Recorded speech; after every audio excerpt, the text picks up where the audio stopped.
Hello, everybody. Gary Laubach, Mike Joseph. This is Behind the Mic as we get ready for our first football game when we travel to Delaware to Tubby Raymond Field at Delaware Stadium for a 3:30 kickoff against the Blue Hens. And, Mike, nobody likes to lose any game. You particularly don't like to lose your opening game.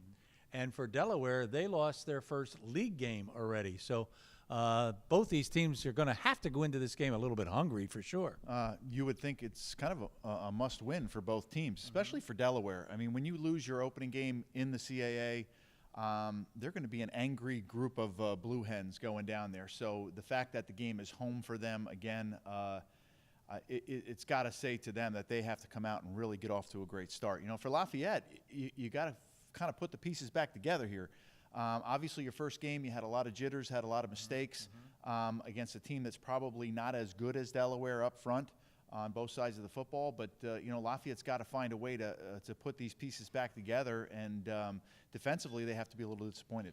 For Delaware, the hurt was a little greater. 6:45 to go in the ballgame. They went for two, and they didn't get it. And they lost the ballgame by a 21-19 score. It also hurts. Rhode Island was picked last in the CAA in preseason, and they come out and they win this football game. The way teams lost, a little bit similar. They turned the ball over 3 times, did Delaware. We turned the ball over in interceptions. Both teams had trouble stopping a team on third down, and obviously both teams struggled to make offensive plays when they needed to.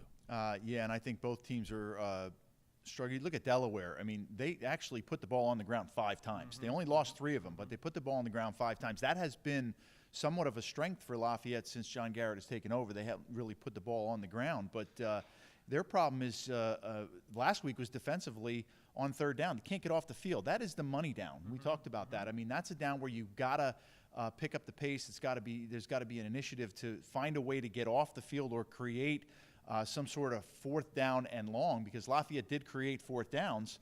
Although Sacred Heart was 3 for 3 on fourth down, and those were 4th down and 1 on the goal line, 4th down and 2, 4th down and 1. But they were prior to a 3rd down and long. And if you look at the beginning of the game for Lafayette, that first quarter and a half, the other team was 6 for 7 on 3rd downs.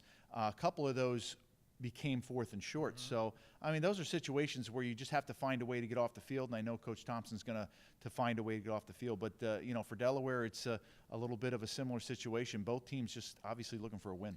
Who to look out for Delaware? Well, their quarterback, Pat Kehoe, he got his first start in the ball game against Rhode Island, and he was efficient, 12 for 22. He didn't throw any interceptions. He had a couple of touchdowns for 202 yards. And running the ball, Connie Kane rushed for over 106 yards. That was his third 100-yard game in his career. And on the defensive side, linebacker Ray Jones had 9.5 tackles in the ball game.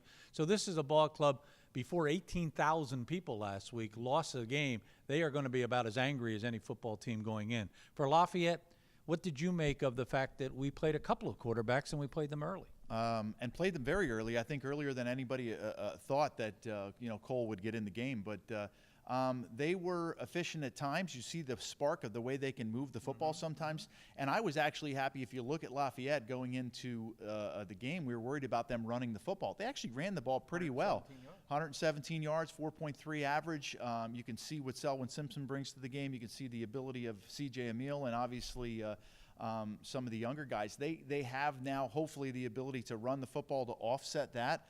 But again, if you look at the Delaware side, you know, Delaware's going to run the football. They're going to come out and just try to establish the run. I'll be surprised if they throw the ball more than 10 times in the first half. I really will. I think they're just going to try to run it and run it and run it, establish good field position, maybe play some field position with the good kicking game that they have.